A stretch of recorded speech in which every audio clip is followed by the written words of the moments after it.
오늘 말씀은 침묵 속에서 부르는 찬양, 침묵 속에서 부르는 찬양이라는 말씀으로 말씀 전하도록 하겠습니다. 우리는 지난 몇 주 동안 이 여름의 시편을 함께 묵상하고 있습니다. 많은 분들이 시편하면 떠올리는 것이 찬양이죠. 하나님을 높이고 감사하고 기뻐하는 노래를 생각합니다.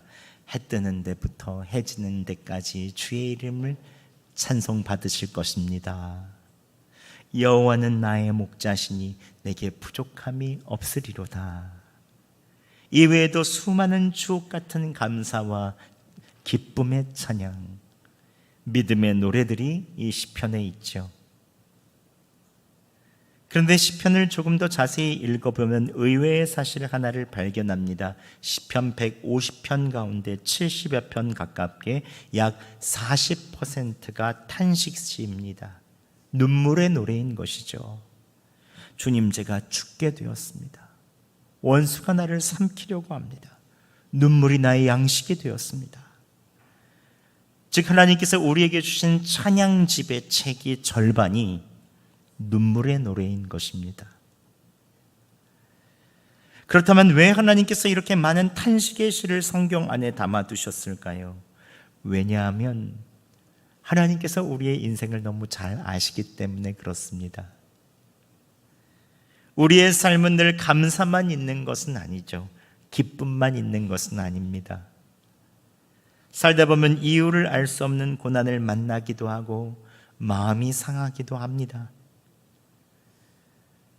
어떨 때는 너무 응답이 안 될 때는 하나님이 멀리 계신 것 같죠. 간절히 기도했는데 응답이 없는 기간이 길어지면 답답합니다. 오늘 우리가 읽은 시편 22편은 우리와 똑같은 이런 마음을 가진 사람의 노래죠. 예수님을 믿지만 기쁨과 낙심, 감사와 탄식이 함께하는 이것이 바로 우리의 인생일지인데 이 시편 22편에는 이것이 모두 다 나와 있습니다. 오늘 우리는 시편 22편을 통해서 하나님께서 우리의 기도에 어떻게 응답하시는지, 또 고난 속에 어떻게 하나님을 바라봐야 하는지, 어떻게 우리의 삶의 끝이 찬양으로 끝날 수 있는지 함께 살펴보도록 하겠습니다. 함께 먼저 시편 22편 1절과 2절 말씀 함께 봉독하겠습니다. 내 하나님이여, 내 하나님이여, 어찌 나를 버리셨나이까? 어찌 나를 멀리하여 돕지 아니하시오며 내 신음소리를 듣지 아니하시나이까? 내 하나님이여, 내가 낮에도 부르짖고 밤에도 잠잠하지 아니하오나 응답하지 아니하시니이다. 아멘. 오늘 말씀의 표제는 다윗의 시라고 되어 있습니다. 즉 다윗이 지은 시죠. 그런데 다윗은 처음부터 하나님께 간절히 부르짖으며 기도합니다. 1절에 내 하나님이여, 내 하나님이여, 어찌 나를 버리셨습니까? 2절에도 또 내 하나님이여, 내가 밤이나 낮이나 부르짖고 있습니다. 근데 왜 응답하지 않으십니까? 오늘 이 시편 22편의 첫 시작의 문제는 무엇입니까? 하나님께서 침묵하신다는 것이죠.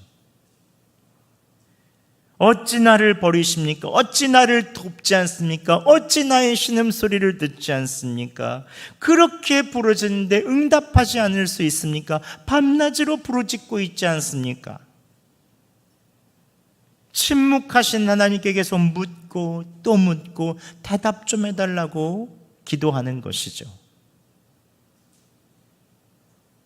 그런데 3절부터 분위기가 갑자기 180도 바뀝니다. 1, 2절에 그렇게 부르짖고 왜 침묵하시느냐 따지듯이 이야기하다가 3절부터 5절까지는 갑자기 이스라엘에 계시는 주여, 주는 거룩하십니다 라고 고백합니다.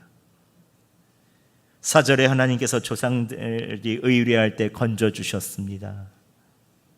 5절에 하나님께서 조상들이 부르짖을 때 구원을 얻고 수치를 당하지 않게 하셨습니다.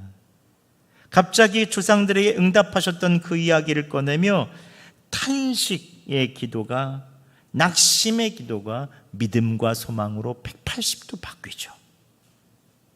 조상들에게 응답하셨던 그 거룩하신 주님. 그런데 또다시 6절부터 8절까지 절망과 탄식의 모드로 바뀝니다. 함께 6절에서 8절 우리 함께 읽어보겠습니다. 시작. 나는 벌레요 사람이 아니라 사람의 비방거리요 백성의 조롱거리니이다. 나를 보는 자는 다 나를 비웃으며 입술을 비축거리고 머리를 흔들며 말하되 그가 여호와께 의탁하니 구원하실 걸, 그를 기뻐하시니 건지실 걸 하나이다. 아멘. 나는 벌레다. 사람이 아니다.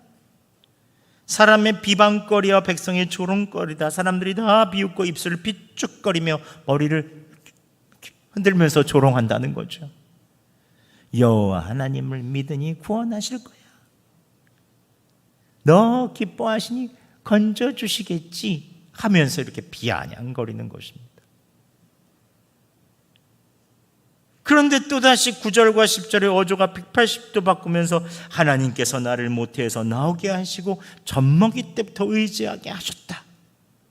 내가 태어날 때부터 주는 나의 하나님이 되셨다. 완전한 신뢰와 믿음을 이야기하죠. 도대체 이게 뭡니까? 나의 하나님, 나의 하나님, 어찌하여 나를 버리셨습니까? 울부짖다가 조금 뒤에는 조상들의 하나님을 신뢰한다, 그 구원한다, 구원하는 주님을 바라본다라고 얘기하다가 또다시 사람들의 조롱 때문에 나는 벌레라고 이러다가 또다시 어릴 때부터 하나님께서 나를 붙드셨다고 또 믿음으로 고백하고 온탕과 냉탕을 계속 오가듯 믿음과 절망 사이를 오가죠. 다윗이 조증과 우울증이 있었던 것입니까? 양극성 장애라고 하죠. 이렇게 갔다가 왜 이렇게 극단적으로 위아래로 왔다리 갔다리 하는 것입니까? 여러분, 다윗의 이런 모습을 보면서 어떤 생각이 드십니까? 다윗이 왜 저러는 거야? 도대체 왜 이게 일관성이 없는 거야? 믿음이 있는 거야? 없는 거야? 이런 생각이 들 수 있죠. 근데 저는 시편 22편을 묵상하면서 이런 생각이 들었습니다. 아, 이게 내 모습이구나. 저도 새벽에 기도할 때, 기도 대상자인 가정을 볼 때 정말 암울할 때가 많습니다. 정말 이게 될까? 이 가정을 지켜주세요. 이 질병이 떠나가게 해주세요. 이 자녀를 변화시켜 주세요. 절망적인 상황, 불가능할 것 같은 점점 더 다툼은 심해져 가고 그런 상황을 놓고 간절히 기도하고 또 기도합니다. 그러면 어느 순간 하나님께서 믿음을 주시면 또 하나님께서 하실 거야. 기도를 마치고 나면 이제 장군 것 같은 얼굴로 팍 일어나죠. 근데 기도를 마친 지 하루도 안 지나서 더 안 좋아졌다는 전화 한 통 받으면 마음이 또 다시 무너지는 거예요. 다음날 새벽에 또 주님 앞에 가서 주님 또 근데 기도하다 보면 하나님께서 소망을 주세요. 하나님께서 하실 것입니다 고백하며 또 자리에서 일어나죠. 그런데 또 이러다가 아무런 변화도 없으면 하나님 언제까지입니까? 언제까지입니까? 또 낙심하고 제 기도 듣고 계십니까? 이런 말이 저절로 나오죠. 믿음이 생겼다가 낙심했다가 믿음이 좋아졌다가 또 떨어졌다가 전능하신 하나님 붙들었다가 침묵하신 하나님 앞에서는 계속 우울해져하고 있는 때가 있는 것입니다. 그럴 때마다 우리는 이렇게 생각할 때가 있죠. 내 믿음이 부족한가 보다. 왜 이렇게 많이 흔들리냐? 다른 사람들은 믿음이 좋아서 척척 응답되는 것 같은데 나는 기도가 약한가? 왜 갈대처럼 흔들리나? 이런 믿음이 없으면 하나님의 침묵 앞에서 찬양으로 나아갈 수가 없습니다. 오늘 그럼에도 불구하고 하나님께서는 다윗이 침묵 속에서, 하나님의 침묵 속에서 찬양하게 하시죠. 함께 22절과 23절 말씀 저희가 봉독하겠습니다. 시작. 내가 주의 이름을 형제에게 선포하고 회중 가운데서 주를 찬송하리이다. 여호와를 두려워하는 너희여 그를 찬송할지어다. 야곱의 모든 자손이여 그에게 영광을 돌릴지어다. 너희 이스라엘 모든 자손이여 그를 경외할지어다. 아멘. 하나님께서는 다윗이 이렇게 낙심과 믿음, 냉탕과 온탕을 왔다 갔다 하다가 결국 22절과 23절의 공동체 앞에서 주님을 찬송하게 하시죠. 여러분, 이것을 보면서 무엇을 알 수 있습니까? 믿음은 단 한 번에 완성되는 것이 아니죠. 믿음은 나선형 계단과 같습니다. 같은 자리를 돌고 있는 것 같은 조금씩 위로 올라가죠. 탄식과 신뢰, 낙심과 믿음을 반복하는 것 같지만 하나님께서 조금씩 그 과정을 통해 믿음을 성장시켜 주시고 깊게 만들어 주시는 것입니다. 그래서 많은 분들이 믿음이 방향이라고 얘기하죠. 상승곡선, 하향곡선, 상승곡선, 하향곡선 하면서 조금씩, 아주 조금씩 믿음이 성장해 가는 것입니다. 믿음의 사람은 어떤 고난이 와도 흔들리지 않는 철인과 같은 사람이 아닙니다. 오히려 고난은 때마다 낙심하고 눈물을 흘릴 수 있지만 주님께 찰싹 붙어 있고, 난 주님 안 떨어지겠습니다, 떨어지지 않는 그 사람이 바로 믿음의 사람인 것이죠. 그렇다면 하나님께서는 어떻게 이런 하나님의 긴 침묵 속에서 결국 찬송하게 하시는 것입니까? 먼저 첫 번째는 응답의 이야기를 기억하게 하십니다. 3절에서 5절 말씀 함께 읽겠습니다. 이스라엘 찬송 중에 계시는 주여, 주는 거룩하시니이다. 우리 조상들이 주께 의뢰하고 의뢰하였으므로 그들을 건지셨나이다. 그들이 주께 부르짖어 구원을 얻고 주께 의뢰하여 수치를 당하지 아니하였나이다. 아멘. 다윗은 바로 이스라엘 찬송 중에 계시는 거룩하신 주님을 바라봅니다. 그리고 곧바로 하나님께서는 4절과 5절에 있는 조상들의 응답 이야기를 기억하게 하시죠. 우리 조상들이 주께 의뢰하고 의뢰하였으므로 그들을 건지셨습니다. 다윗은 이스라엘의 조상들 아브라함, 이삭, 야곱, 요셉, 모세, 여호수아가 위기의 상황을 만날 때마다 하나님께서 건지시고 구원하셨던 그 이야기를 기억합니다. 현실은 여전히 깜깜하고 앞이 보이지 않지만 하나님께서 다윗에게 조상들의 믿음의 이야기에 대한 기억을 일깨워 주시니 절망 중에 소망이 찾아오게 되는 것입니다. 한 줄기 빛처럼 그것을 바라볼 수 있게 되는 것이죠. 여러분, 우리가 성경을 읽는 이유는 무엇입니까? 매일 성경 묵상하라야 하는 이유는 무엇입니까? 믿음의 조상들의 이야기를 기억하기 위해서 그렇습니다. 또한 믿음의 부모님과 우리에게 이 여성동교회를 주신 이유는 무엇입니까? 우리의 신앙의 기억을 일깨워주기 위해서 그런 것입니다.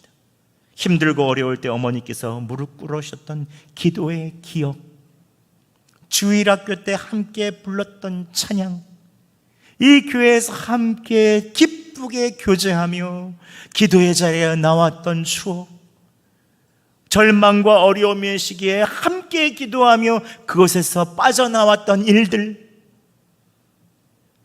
저 같은 경우에도 주일학교 때, 제가 4학년 때 저희 담임 선생님이 저를 데리고 새벽 기도를 나가셨거든요. 저는 새벽 기도 처음 가면서 그냥 나가야 되는 줄 알았어요.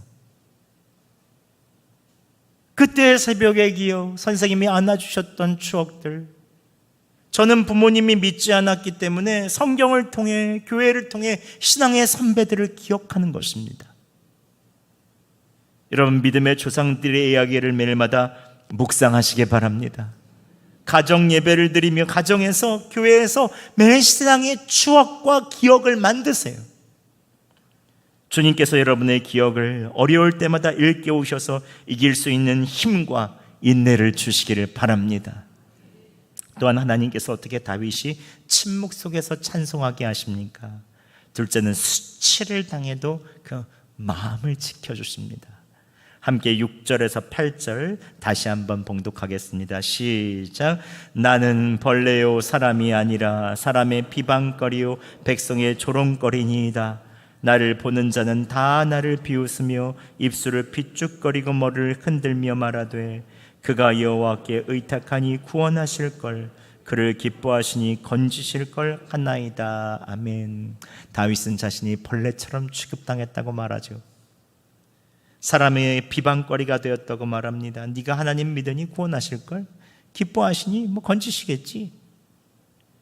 믿음과 신앙까지도 조롱거리가 되었습니다. 그러나 하나님께서 이 수치를 당하는 다윗의 심령을 보호하셨죠.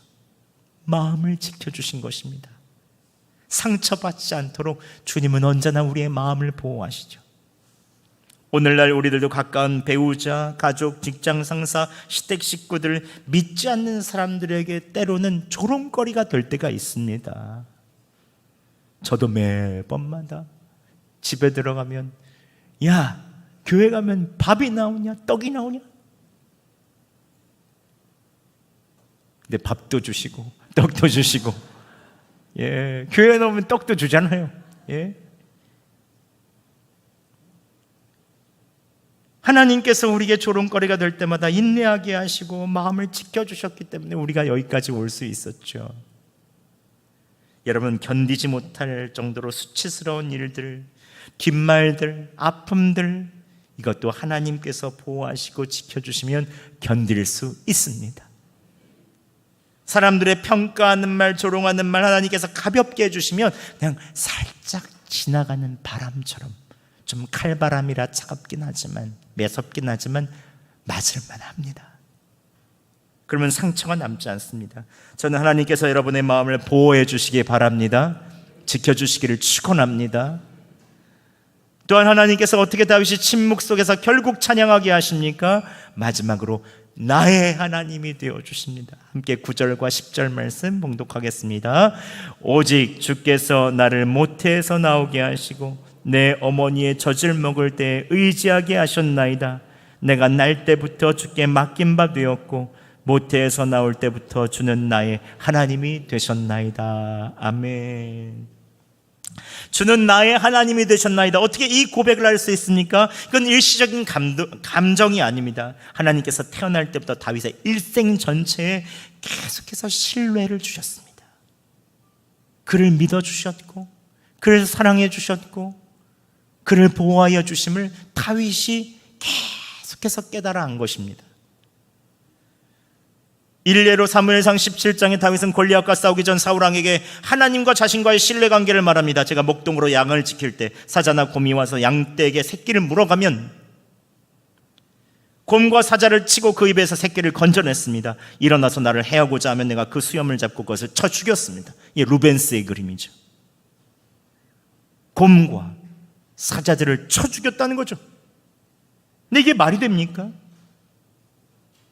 제가 새벽 기도 나갈 때 고양이가 앞에 있으면 깜짝 놀랐는데, 제가 으잉 하면 저를 이렇게 노려보면 얼마나 무섭다고요. 하물며 곰, 사자의 수염을 잡으면 어떻게 됩니까? 정재호 선교사님이 알래스카에서 매번마다 곰이 내려와가지고 쓰레기통을 뒤져가지고 정말 나오지도 못하고 얼마나 떨었다고 하는지 몰라요. 곰이나 사자의 수염을 잡으면 어떻게 됩니까? 최소한 사망이죠, 사망. 앞발로 치든지 물든지. 그런데 그것을 누가 다윗의 손에서 죽게 하신 것입니까? 하나님께서 역사하여 주신 것이죠. 이러한 경험이 다윗에게 계속해서 있는 것입니다. 다윗의 신뢰도 오직 오늘 갑자기 만들어진 감정이 아니죠. 생애 전체를 통해서 이미 쌓여온 신뢰죠. 그런데 이건 다윗만 그런 것입니까? 우리가 다 그렇죠.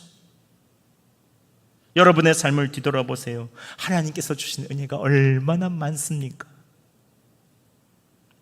저희 막내도 가정이 가장 어려운 시기에 우리가 그만 낳아야 되겠다, 제가 말씀드렸잖아요. 수술을 받았는데 2년 후에 생겼습니다.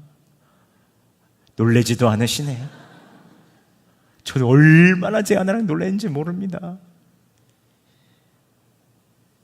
근데 태어나고 나니 이리 그리고 저리 굴러도 얼마나 순하든지요. 너무 안 울어서 제가 이렇게 휙휙 해가지고 울린 적도 있어요. 뒤돌아보면 얘가 없었으면 어땠을까 싶습니다. 뒤돌아보는 순간마다 모든 것이 은혜죠. 여러분, 왜 하나님께서는 이러한 침묵 속에서 우리를 찬송하게 하시는 것입니까? 하나님께서는 다윗이 단지 왕이 되는 축복만 주시려고 하시는 것이 아니지요. 어떤 상황에서도 하나님을 끝까지 신뢰하는 진정한 지도자로 만들어주고 싶으신 것입니다. 이게 하나님의 마음이죠. 여러분, 부모가 자녀를 사랑하면 어려움을 없애주는 것이 능사가 아니라는 것을 압니다. 이것을 극복해 봐야 안다. 어떨 때는 그냥 놔두기도 하죠. 밀어주기도 하죠. 보이지 않게 도와주기도 하죠.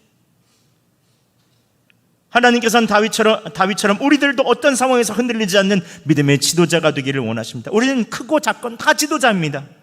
한 가정의 부모로서, 일터에서 맡은 영역에서, 학교에서, 교회에서 내 영역을 다스리도록 다 부르심받은 사람이죠. 여러분의 일터에서 여러분이 다스리셔야 그곳이 돌아가지 않습니까? 그런데 하나님께서는 다윗이 한 나라의 왕으로 선택하고 기름 붓고 임명만 하지 않으셨어요. 어떤 상황이건 하나님이 의지하고 마침내 영광을 돌리는 그 왕이 되기까지 계속 지켜주시고 보호하여 주시고 마음을 지켜주시고 함께하여 주신 것이죠. 어떤 상황 속에서도 하나님을 의지하고 마침내 영광 돌리는 찬양하는 왕으로 성장시켜주고 싶으신 것이죠. 주님께서는 우리도 그 어떤 상황에서도 주님을 찬양하는 예배자로 만들어주고 싶으신 것입니다. 이게 주님의 마음입니다. 예배란 무엇입니까? 찬양하는 것입니다. 그러나 그냥 단순한 곡조로만 찬양하는 것이 아니라 하나님의 침묵 속에서도 그분을 신뢰하며 찬양하는 것이죠. 한 여성이 있었습니다. 태어날 때 의사의 실수로 손해가 손상됐어요.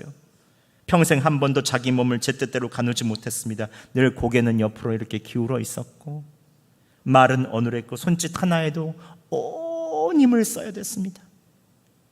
17살 그녀는 하나님께 물었습니다. 하나님, 왜 나만 이렇게 만드셨습니까? 하나님께서는 침묵하셨습니다. 명확하게 대답 안 해주셨어요.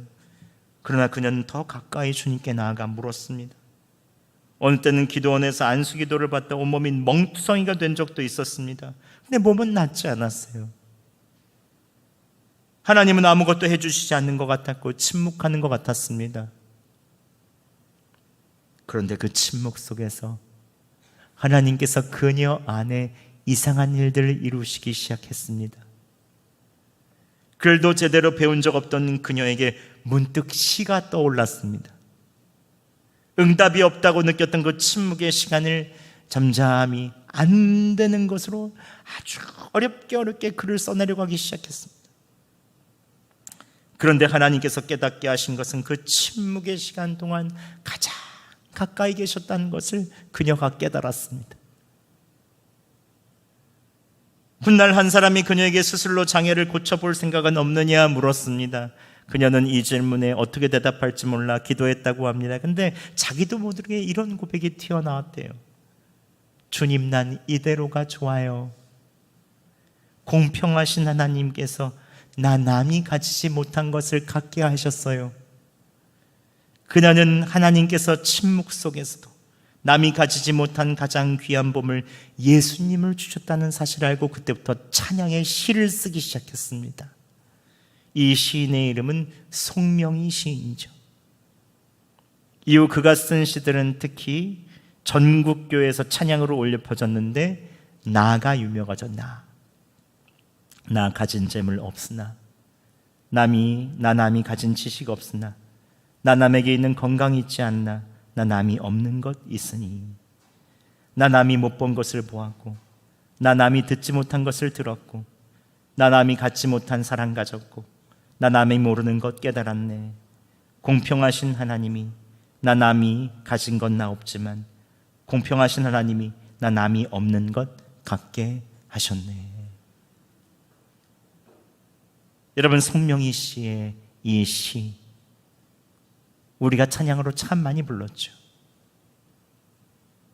여러분, 예배란 뭐라고 생각하십니까? 예배는 찬양하는 것입니다. 침묵 속에서도 그분을 신뢰하며 찬양하는 것이죠. 20편, 22편 단시 다윗의 이야기만이 아닙니다. 천년 후 다윗의 후손으로 오신 예수님께서도 십자가 위에서 이 찬양을 하시죠. 엘리 엘리 라마 사박다니, 나의 하나님 나의 하나님 어찌하여 나를 버리십니까? 하나님의 침묵 속에서 예수님께서는 인류의 모든 죄와 형벌을 다 받으셨습니다. 조롱을 받으셨죠. 비아냥거림을 받으셨습니다. 멸시천대를 받으셨습니다. 저가 하나님의 아들이니 내려와서 스스로 구원해 보시지. 예수님께서는 이 모든 것을 남김없이 받으시고 우리를 위하여 다 죽으셨습니다. 우리가 받아야 될 심판, 우리가 받아야 될 조롱 다 받으시고 십자가에서 3일 동안의 긴 죽음의 침묵을 지나 부활의 찬양으로 나아가셨죠. 그래서 누구든지 그를 믿는 자마다 멸망치 않고 영생을 얻는 생명의 찬송을 부르게 하셨습니다. 이게 바로 우리가 믿는 복음이죠. 복음. 말씀을 맺겠습니다. 여러분, 하나님의 침묵은 우리의 믿음을 자라게 하는 과정입니다. 다윗도 송명희 시인도 하루아침에 믿음이 성장한 것은 아니죠. 침묵 속에서 흔들리며 하나님이 빚어주신 것입니다. 좀 흔들리면 어떻습니까? 답답하면 어떻습니까? 다시 주님께 얼굴을 돌이켜 찬양하시기 바랍니다. 예배란 흔들려도 다시 찬양하는 것이죠. 침묵 속에서도 찬양을 선택하는 것입니다. 그것이 예배이죠. 우리를 위해 십자가 승리를 주신 그 주님을 꼭 붙잡고 한 주간 믿음으로 예배하며 찬양하는 여러분 되시기를, 여러분의 일터와 삶의 터전에서 찬양이 울려 퍼지기를 예수 그리스도의 이름으로 축원합니다.